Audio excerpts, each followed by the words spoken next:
Leduc and Lawler both are going to have partners in a tag team match, and maybe we'll get some comments from the King about this action coming up here. Well, maybe before we talk, could we just watch the tape? Now, this was a hard-fought match. I knew that whenever I went in the ring with Jos Leduc, that's exactly what it was going to be, and the outcome was not exactly what I had anticipated. But anyway, let's watch the film, then we'll talk. Yeah, we've got that.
Assistance there, to say the least. Well, it was some unusual assistance, and everybody, you know, from the time I got out of my car out here today, everybody has been saying to me, what in the world are you doing now? Here you've just gotten away from Jimmy Hart, you've just gotten away from Jos Leduc, and now all of a sudden you tie up with JJ Dillon. Dillon, yeah. Well, I have a reason for this, and the reason is Jimmy Hart. Not because I think that I need JJ Dillon to offset Jimmy Hart. That's not it at all. What it is, you know, if it's one thing that I hate, if it's one thing that I can't stand, is when that little pencil-neck wimp comes out here and says, this is the greatest day of my life. This is the happiest day of my life. I hate that. Do you understand what I'm saying? I would do anything at all to cause Jimmy Hart some pain and some suffering and some heartache. And I know more than, you know, he's had a fractured leg, he's had a fractured jaw, he's had a broken hand, he's had it all done to him. And he's been hurt a lot in the past. But the one thing that kills Jimmy Hart more than anything is when that big inflated ego of his has to suffer. And he really thinks that he's the greatest wrestling manager in the world.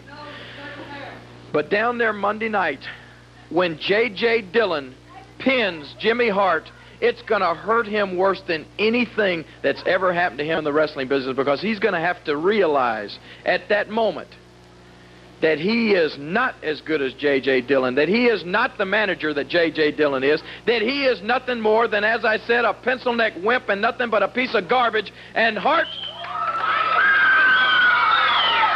let me tell you, brother, one way or another, I'm going to make sure that JJ Dillon pins your stinking skinny little shoulders to the mat only after he's busted that little fat head of yours wide open and we see the blood run down your face. And as for you, Jos Leduc, you tried everything in your arsenal. You tried to throw me out on that table again. You picked me up over it. You did everything that you could possibly do. But Jos Leduc, I'm still here, and I'm back for more, brother. And I'm going to be right down there looking you right in the eye Monday night. And you know they got a lot of farmers in this area in the South. Well, I'm going to do a little farming myself. I'm going to do some planting, and I'm going to do some raising. I'm going to plant my fist on that ugly head of yours down there Monday night, and I'm going to raise some bumps and some lumps and some bruises. So come on down, Jos Leduc and Jimmy Hart, because me and JJ Dillon are waiting for you, brother. All right, Jim. It will be Leduc and Hart in the ring against Jerry Lawler and this man, James J. Dillon. This coming week, everybody's talking about the Boogie Jam 84. Probably one of the greatest happenings in all of professional wrestling, and I want to wish the Boogeyman himself, one Jimmy Valiant, the best of luck. I have a lot of respect and admiration for him, but the match that really, really intrigues me, and on all honesty, I've had to pick up the phone very early in the morning on 2 different occasions this weekend to phone Eddie Marlin just to clarify in my own mind that it wasn't some type of a dream. James J. Dillon and Jerry the King Lawler as tag team partners. Jerry the King Lawler and James J. Dillon, tag team partners against Jos Leduc and Jimmy Hart. But I'm convinced that it's real. And I've looked at the videotape replays of last week 100 times because I just couldn't believe in my own mind that it really took place. But there, bigger than life, like a couple of dogs on a wounded animal, was Jos Leduc and Jimmy Hart. And yes, it was Jerry Lawler that got him off me. And I remember when I cleared the blood from my eyes as I was laying prone on the canvas and I looked up, and through the blur I saw the face of Jerry Lawler, and I got up and prepared to defend myself because we've faced each other so many times. And the people were screaming, "No, no." It was Lawler that came to help you. You know, it's a funny thing. Many times I've seen a couple of wild dogs, a pack of dogs on a wounded animal. And I think that's what puts the human race one step above the animal kingdom, and it will always be that way because there's something in each and every one of us that says you must do something when you see a pack of dogs on a wounded animal. And Jerry Lawler didn't come to my aid last week because of any love for James J. Dillon, but it was that certain something inside that says what was happening wasn't right.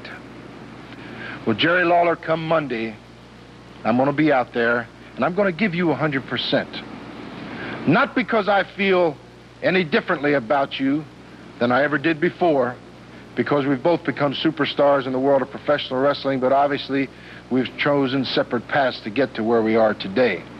But Jerry Lawler, I owe you. And I don't like owing anyone anything. And this coming week, I'm going to pay my dues.